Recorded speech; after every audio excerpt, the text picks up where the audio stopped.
बिस्मिल्लाहिर्रहमानिर्रहीम। आज इस लेक्चर में हम आपको ये बताएंगे कि जब आप ईसॉप पीओएस सिस्टम इंस्टॉल करते हैं तो उसके बाद आपका सबसे पहला स्टेप क्या होता है। ये हमारा लॉगिन पेज है और इसका जो बाय डिफ़ॉल्ट पिन है वो 1 2 3 4 है। आप इसको बाद में चेंज भी कर सकते हैं। इसके बाद हम बैक ऑफिस में जाएंगे और सबसे पहले हम अपने कंपनी मतलब अपने शॉप का जो इंफॉर्मेशन है वो एंटर करेंगे। यहाँ पे आप उसका इंफॉर्मेशन सेट करेंगे अपने शॉप का। जी मैं एक शॉप नाम लिख रहा हूँ।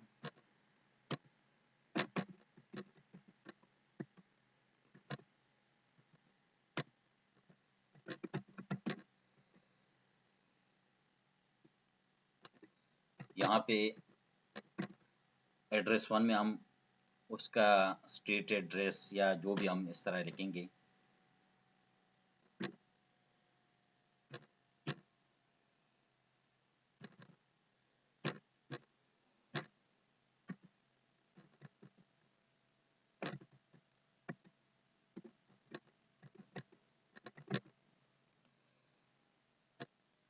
और एड्रेस 3 में आप कंट्री नेम भी लिख सकते हैं। अगर आप कुछ लिखना भी नहीं चाहते तो आप इसको डॉट करके लिख सकते हैं। यहाँ पे कांटेक्ट नंबर आप डालेंगे, जो भी आपका कांटेक्ट नंबर होगा। उसके बाद आपका ईमेल होगा।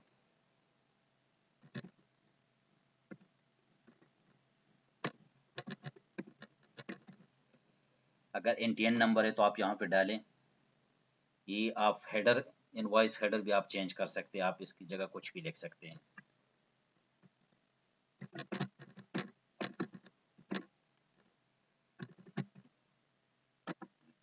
यहाँ पे आप कोड लिखेंगे उसका, करेंसी का। तो ये आपका बेसिक आपका इंफॉर्मेशन हुआ आपके शॉप के हवाले से। फिर उसमें कुछ सेटिंग वगैरह है। ये सेटिंग आपको यहाँ पे आप आपके पास जो भी प्रिंटर हो आप उसके मुताबिक अपना प्रिंटर साइज आप सेलेक्ट कर सकते हैं। उसके बाद ये आपका वेट स्केल मशीन के लिए है। फिर उसके बाद ये कुछ इंफॉर्मेशन है कि अगर आप तो आप इसको देख के उसी को अगर आपको कुछ इसमें से चाहिए तो आप उसको चेक कर सकते हैं, तो वो अप्लाई होगा। अगर नहीं चाहिए तो आप इसको एम्प्टी रहने दें, अनचेक रहने। ये एसएमएस है, तो आपका एसएमएस सेटिंग होगा। वो बाद में आपको बताएंगे कि एसएमएस सेटिंग किस तरह होता है। तो जब आप वहाँ पे आप एसएमएस सेटिंग करेंगे तो यहाँ से जो आप इसको चेक करेंगे तो वो ऑटोमेटिकली जो जिसका भी इनवॉइस हो उसको इनवॉइस जाएगा।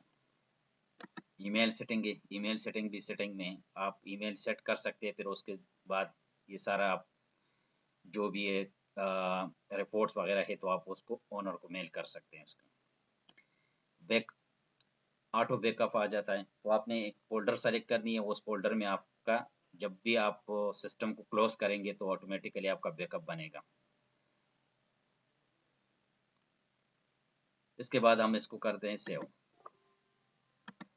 ये तो आ गया कंपनी का इंफॉर्मेशन। उसके बाद हम सेटिंग में आएँगे। सेटिंग में सबसे पहले जो टर्मिनल सेटिंग होती है, आपका प्रिंटर वगैरह, कैश ड्राइव हो गया, आपका कस्टमर डिस्प्ले हुआ, वेट मशीन हुआ, तो इस तरह की सेटिंग आप करेंगे। यहाँ पे मैं ये प्रिंटर है इनवॉइस प्रिंट करने के लिए। आपने जो भी प्रिंटर आपके पास इंस्टॉल हो तो आप उसी को सेलेक्ट करें। यहाँ पे प्रिंटर आपके पास शो होगा वो बारकोड प्रिंटर के लिए यूज़ होगा। यहाँ पे आपके पास से एक पोल डिस्प्ले, कस्टमर डिस्प्ले के लिए, और एक होता है हमारे पास कलर डिस्प्ले होता है जो डुअल स्क्रीन होती है कस्टमर डिस्प्ले के लिए। यहाँ पे आप उसको वेट मशीन का इसको चेक कर सकते हैं अगर आपके पास वेट मशीन मौजूद हो। यहाँ पे आपके पास लेआउट है तो आप उस लेआउट को सेलेक्ट कर सकते हैं, कौन सा लेआउट चाहिए मैं। और यहाँ पे ये चीज़ें सारा कुछ यहाँ पे आप इसको करेंगे सेव।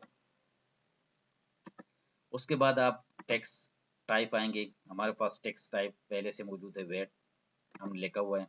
फिर उसके बाद हम टेक्स्ट का जो लिस्ट होता है ना कि आपके पास कौन कौन सी चीज़ कितने टैक्स इसके ऊपर लगता है, कितने % टैक्स इसके ऊपर होता है, तो आप उसको लिख सकते हैं। फॉर एग्जांपल इस तरह हम लिखेंगे 0%, तो आप इसको 0% ही कर दें और इसको 0 दे दें। उसके बाद अगर आपके पास इस तरह की कोई और टैक्स वगैरह भी हो, जो प्रोडक्ट आपके पास आती है वो टैक्सेबल हो, तो आप उसका टैक्स मतलब कि 15% है, तो आप उसका टैक्स यहाँ पे लिख सकते हैं और यहाँ पे आपने 15 ये परसेंट डालना होगा।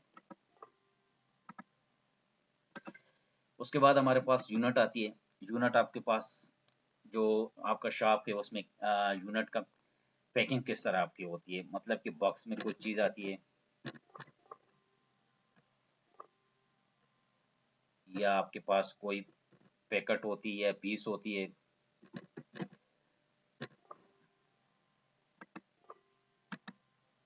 नोज होती है आपके पास। तो इस तरह की आप अपने यूनिट सेट कर सकते हैं। टैक्स सेटिंग आ जाती है, मतलब कि आपने अगर कोई टैक्स वगैरह लगाई है तो वो किस तरह होती है। परचेज टैक्स सिर्फ आपके पास होते हैं या सेल टैक्स भी होती है या दोनों ही नहीं होती, तो आपने उसको सेलेक्ट करना होगा। जिस तरह अभी बाय डिफ़ॉल्ट इसमें परचेज के ऊपर टैक्स नहीं है, वो उसका टैक्स उसी बायर, मतलब कि अगर एक प्रोडक्ट है उसका कीमत है 50, तो उसके ऊपर अगर 10% टैक्स है तो वो उसके साथ ऐड होता है। इंक्लूसिव के अंदर के वो टैक्स उसी प्राइस के अंदर आ जाती है। तो ये आपने अगर आपके जितने जिस तरह भी सेटिंग हो तो आप उसको इसी तरह सेटिंग कर लेंगे। जो एसएमएस मैंने आपको बताया था, जो यहाँ पे कि आपका जो कस्टमर को एसएमएस वगैरह, तो आप यहाँ से उस एसएमएस का सेटिंग करेंगे। आपके पास एक एपीआई होगी, आपने वो एपीआई का यूआरएल इस यूआरएल के मुताबिक बनानी है और यहाँ पे पेस्ट करके आपने सेव करनी है। जो भी जिस कंपनी से आपने, जो कंपनी या जो प्रोवाइडर होता है जो आपको एसएमएस यूआरएल देती है, तो वो उस इसी के मुताबिक आपने बनानी है। यहाँ पे ईमेल का सेटिंग होता है, तो आपने ईमेल सेटिंग करनी है। ईमेल सेटिंग के साथ हम आपको एक फाइल भी देते हैं, तो उस फाइल में आप अपने गूगल या आपका याहू है या जीमेल है या जो भी आपका सर्वर नेम है, तो आप वहाँ पे जाके वो पहले उसका सेटिंग करेंगे, फिर यहाँ पे आप उसका ईमेल सेटिंग करेंगे। जिस तरह ईमेल सेटिंग में क्या, आप मैंने जीमेल देखा तो आप यहाँ पे अपने ईमेल डालेंगे, पासवर्ड डालेंगे और फिर इसको सेव करेंगे। अगर आपके स्टोर के साथ वेयर हाउस भी है, मतलब कि आपका गोदाम वगैरह भी है, तो आप उसको यहाँ पे उसकी एंट्री कर सकते हैं। मैंने वैसे W1 के नाम से इसको सेव कर दिया। फिर आपने वेयर हाउस उसका लोकेशन डालने है कि कहाँ पे हमारा वेयर हाउस है, तो और नाम भी लिखने है कि ये किस जगह पे, मतलब कि मेरा वेयर हाउस है I84 वेयर हाउस, मैंने I8 वेयर हाउस मैंने कर दिया। इस तरह की कोई भी आप सुटेबल नाम लिख सकते हैं उसके लिए, उसका एड्रेस भी डाल सकते हैं वहाँ पे और सेव करना है।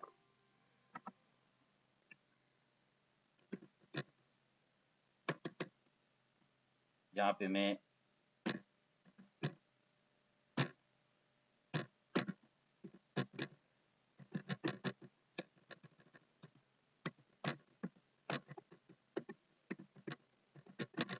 इसी तरह आपने उस वेयर हाउस का एंट्री करनी है। उसके बाद हमारे पास आता है इनवॉइस कोड। यहाँ पे हमने उस इनवॉइस का नाम लिखी हुई है, तो आपने अगर उसके मुताबिक अपना इनवॉइस कोड बनानी है, तो आपने प्रीफिक्स में क्या लिखनी है और सुपरफिक्स में क्या क्या लिखनी है, तो आपने उसके मुताबिक वो लिख के ऑटोमेटिकली आपका वहाँ पे अप्लाई हो जाएगा। यहाँ पे आपके पास आता है राइट्स। यहाँ पे जितनी भी आपका यूज़र नेम हो वो यहाँ पे शो होगी, आप उसके मुताबिक जो जो रोल है आप उसको असाइन कर सकते हैं।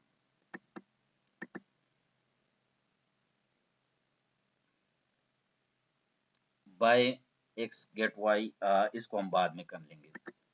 इसके बाद आते हैं आप अपने सिस्टम के मुताबिक भी अपना जो बटन का हाइट वगैरह आप सेट कर सकते हैं। डिस्काउंट सेटिंग आ जाती है, तो आप डिस्काउंट मतलब कि आप किसी भी यूज़र को जो आपका कैशियर है उसको आप राइट्स दे सकते हैं कि भाई आप कितना डिस्काउंट आपको अलाउ है। तो आप वो डिस्काउंट यहाँ पे शो 5% है, 10% है, तो उसके बाद वो नहीं कर सकते, इसके ज़्यादा वो उसके ऊपर रिस्ट्रिक्शन लगी होगी। ये सेटिंग हुआ मैंडेटरी है। जब आप ईसॉप पीवीएस सिस्टम इंस्टॉल करते हैं तो उसके बाद आपको ये सेटिंग करनी पड़ेगी।